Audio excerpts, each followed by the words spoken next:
Bismillah, bismillah, bismillah. Allah Allah. Bismillah, bismillah, bismillah.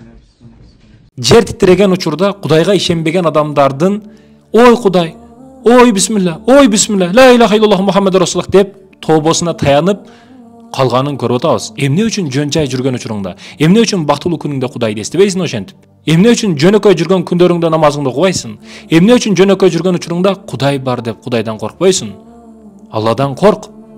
Алладан корк. Алладан корк. Коңузда күнөө көбөйүп кетип атат. 7-этажда, 5-этажда, 10-этажга чыгып алып, жылуу көрпөлөрдө, жылуу дивандарда зына кылып жаткандар, арам иштери кылып жаткандар, ойгоңула. Бул жер титирүүлөр жөнөкөй эмес, эскертүү. Кече Туркия, бүгүн Кыргызстан эскертүү берип атат Аллах Таала. Жөнөкөй эле силкитип эскертүү берип атат. Бир жанны кыйып эмес, эскертүүдөн сабак алышыбыз керек. Күнөө өтө көбөйүп кетти бизде. Күнөөнүн кесепетинен келет бул балелер. Имам Ахмад риваят кылган хадисте пайгамбарыбыз саллаллаху алейхи вассалам үммөтүмдүн ажыратпастан арасында бир бале кырсыктар келет.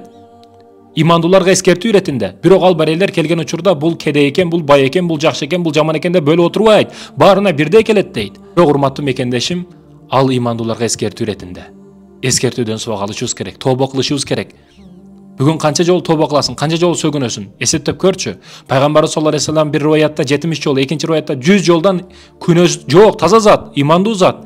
Күнөөсү жок, бирок ошого карабастан күнүнө 100 жолдан истигфар айтат. Сенчи? Канча жолу истигфар айтасың? Канча жолу күнөөңө тобо кыласың? Сөгүнгөн сөздөрүң көппү? Же истигфарың көппү урматтуу мекендешим? Ойгон, булар эскертүү. Бир кыпындай болгон бир чекеси бул. Аллах Тааланын аскерлери көп, шамал дагын, цунамилер, болуп жаткан селдер, жер титирүүлөр, булар бардыгы эскертүү бизге. Бүгүн тобо кылып эсибиз барда этегибизди жыйнабасак, акыбети жаман болот.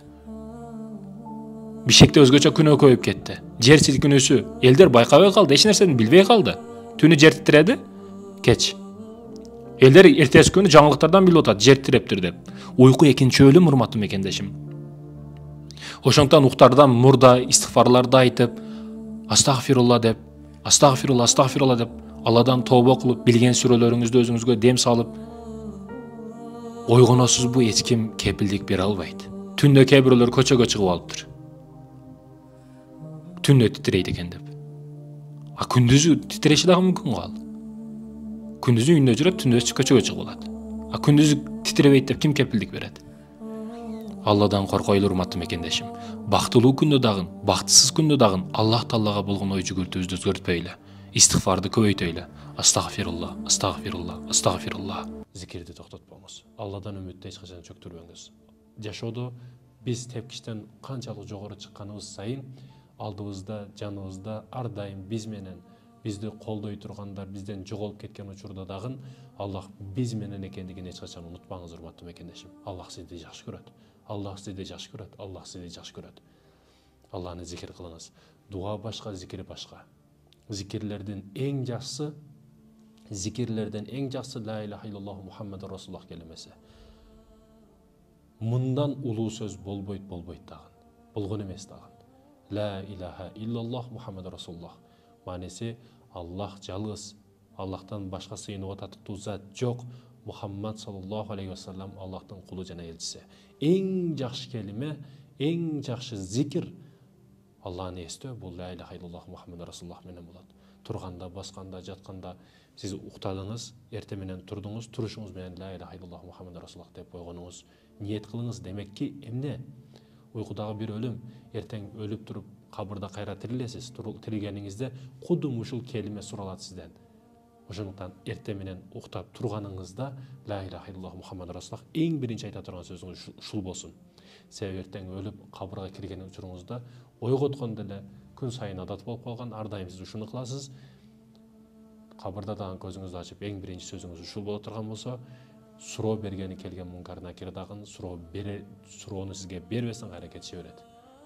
Ошондуктан турганда дагы ар дайым ла илаха иллаллах Мухаммад Расулуллах менен таңды баштаңыз. Зикирлердин эң жакшысы ла илаха иллаллах Мухаммад Расулуллах. Зикир Аллахны эстөө. Зикир башка, дуа башка. Дуалардын эң жакшысы кайсыл? Жакшысы эмес, эң жакшысы кайсыл? Раббана атина фид дунья хасана ва фил ахирати хасана ва кина азабан нар. Аллахым бизге бул дүйнөнүн жакшылыгын бер, ахиреттин жакшылыгын бер. Бул дүйнө ахиреттин жамандыгынан сакта деп дуа кылуу. Урматтуу мекендешим, дуалардын эң жакшы ушул экен. Көбүрөөк дуа кылыңыз. Көбүрөөк дуа кылыңыз, дуаны токтотпоңуз. Алладан үмүтүңүздү чөктүрбөңүз. Ооба, бул жашоодо көп нерсе өзгөрөт. Ар бир нерсе секунд сайын өзгөрүп кетиши мүмкүн. Өзгөртүп коюуга кадыр зат Аллахтын өзү. Ошондуктан, урматтуу мекендештерим, дуаны токтотпоңуз. Зикирди токтотпоңуз. Дарат алып менен зикир кыл деген жери жок. Зикирди басканда, турганда, машинада жүргөндө, көчөдө жүргөндө, комнатада отурганда, кабинетте отурганда, ар жерде, ар кайсыл учурда зикир кылып Алланы эстегенге аракет кылыңыз. Тилде зикир болсо, денеңиз дагы ошого жараша кыймыл аракет кылат. Себеби тилде ла илаха иллаллах Мухаммад расулуллах деп күнөө иш кыла албайсыз. Ошондуктан келименин өзгөчө пайдалары өтө көп. Кайгырган учуруңузда, түйшүк маселелер, жашоодогу проблемалар өтө көбөйүп жаткан учурда өзүңүз акырын барып, бала чакадан семьядан алыстап, өзүңүздүн бакчаларыңызга, гүл бакчаларыңызга, же парктарга, токойлорго кирип алып, ла илаха илля анта субханака инни кунту миназ залимин. Аллахым, сен өзүң жалгызсың, сен гана рызык берүүчүсүн, сен гана татыктуусуң бардык нерсеге. Аллахым, мактоонун бардыгы сага гана болсун. Мен албетте өзүм зулум кылган залымдарданмын деп. Албетте күнөөнү моюнга ала билүү дагы бул чоң эркти талап кылат, урматтуу мекендешим. Көбүрөөк Аллага зикир кылыңыз, Аллага дуа кылыңыз, Аллага кайтыңыз.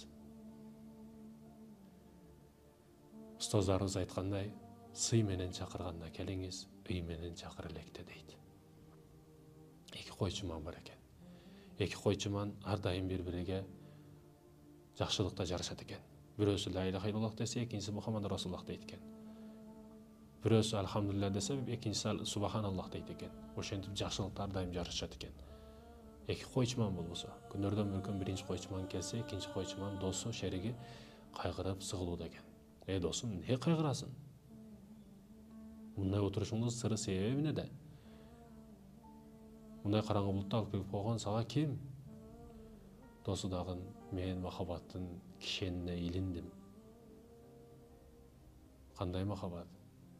Сүйүп калдым. Кимди сүйүп калдың? Падышанын кызын сүйүп калдым. Баягыдагы мүмкүн эмес, жок, кандай мындай дебестен, досуга эң акыркы кеңешин берди. Досум, акча жактан, бийлик жактан, тааныштарым жок, тыйынтыпырдагы жактан дагы жардам бере албайм сага. Бирок кеңешим, фаланча айылда бир алым бар. Ошо алымга барып кеңеш сурасаң, ал балким сага жооп берет татыктуу деп досуну колдойт. Мүмкүн эмес дебейт.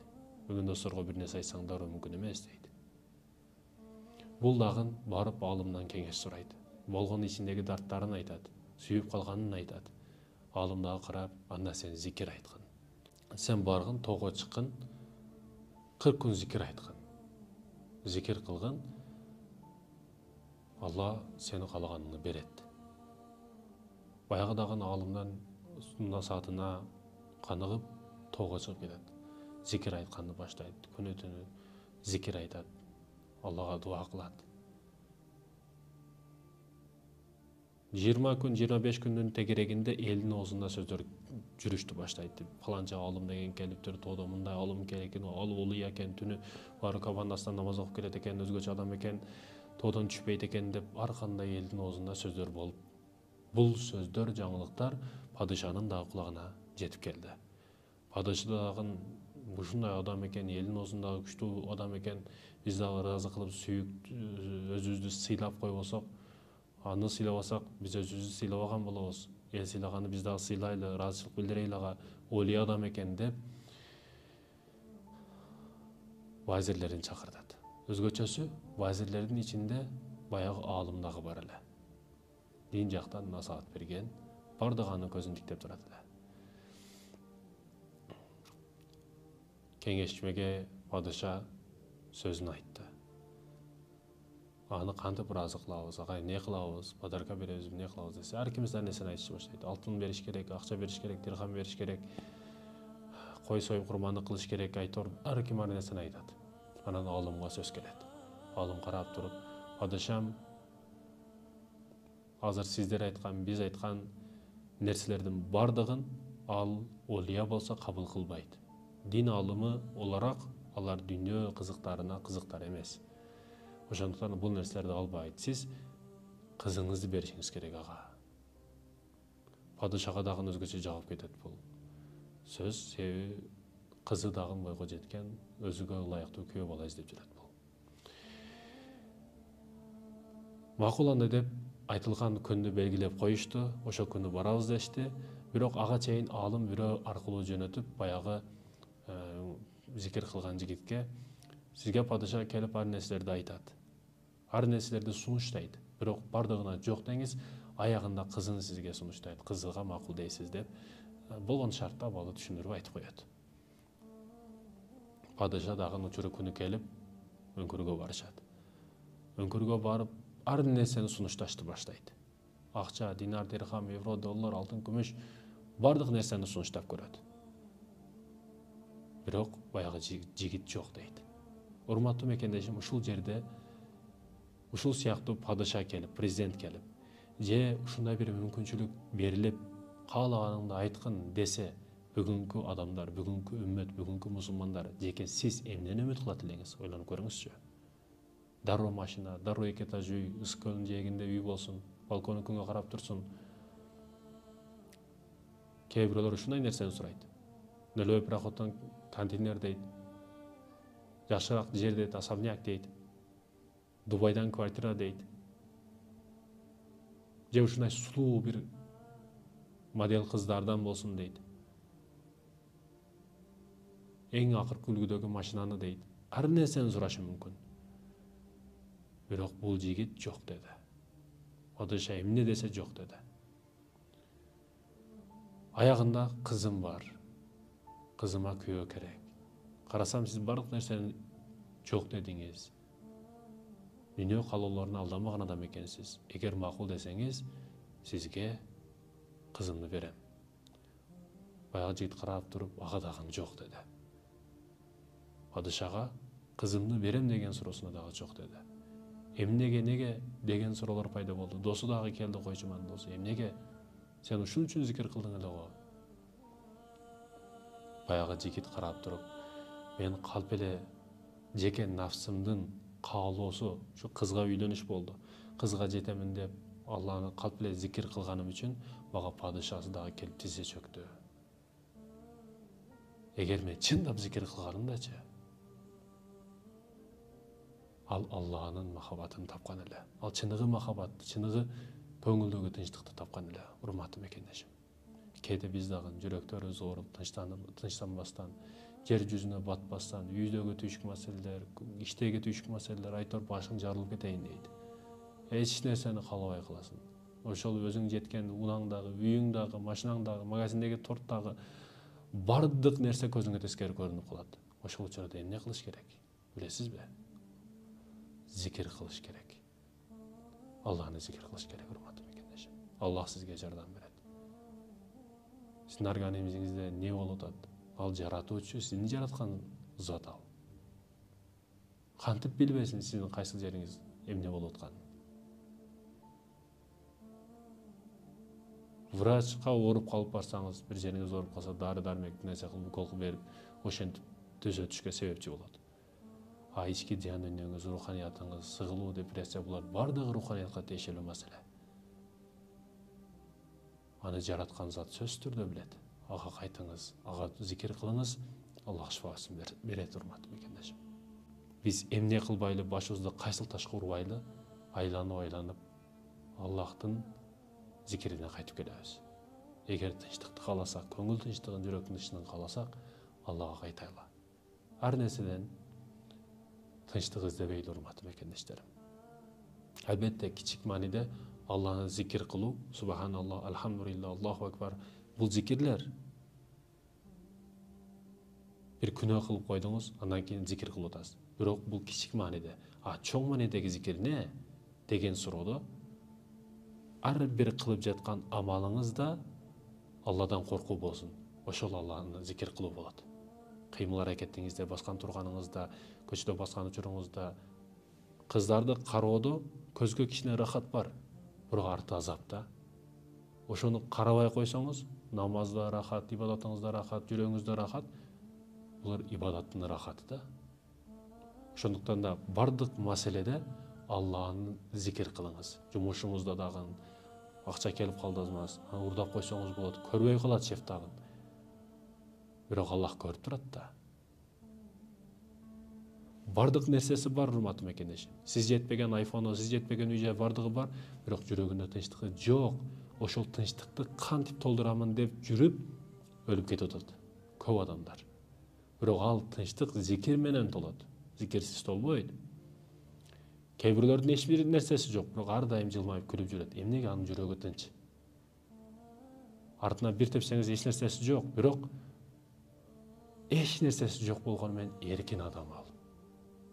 Жүрөгү ар дайым тынчтыкта, келип бас жастыкка жатат, кеңири уктайт. Неге жүрөгүдө тынчтык бар? Ошондой экен, урматтуу мекендештерим, зикирге маани беришибиз керек. Аллахтан ар бир амалыбызда Аллахтан коркушубуз керек. Бул чыныгы чоң зикир болуп эсептелет. Сөз менен гана субханаллах, алхамдулиллах акбар эмес, жумушта дагы, келечекке койгон максатыбызда дагы, окуубузда дагы, бардык иш амалдарыбызда өзүбүзгө түлкүдөй куу түлкүлүк кылып айлайбыз дебестен, эскерисинче Алладан коркушубуз керек. Ар бир ишибизде Алладан коркуу бул Алланы зикир кылуу болуп эсептелет, урматтуу мекендешим. Алладан корколу. Алланы көбүрөөк зикир кылалы. Аллах табарак ва таала ак жолдо көрсөтүп, ак жолдо жүрүүнү насип этсин. Арамдарам көрсөтүп, арамдан аз кылсын. Кээде сиздин жан дүйнөңүздү ичидеги нерселерди, жүрөгүңүздүн түпкүрүндө болуп жаткан нерселерди мен билбейм, досуңуз билбейт, апаңыз билбейт, бирок Аллах билип турат. Ошондуктан мага аны бер, муну бер деп дуа эле кыла бербестен, зикир көбүрөөк кылсаңыз, Аллах сизге, сиз эмнеге муктажсыз, Аллах тааланы жакшы билет. Сураттырбай бериш үчүн сураттырбай зикир кылышыңыз керек да.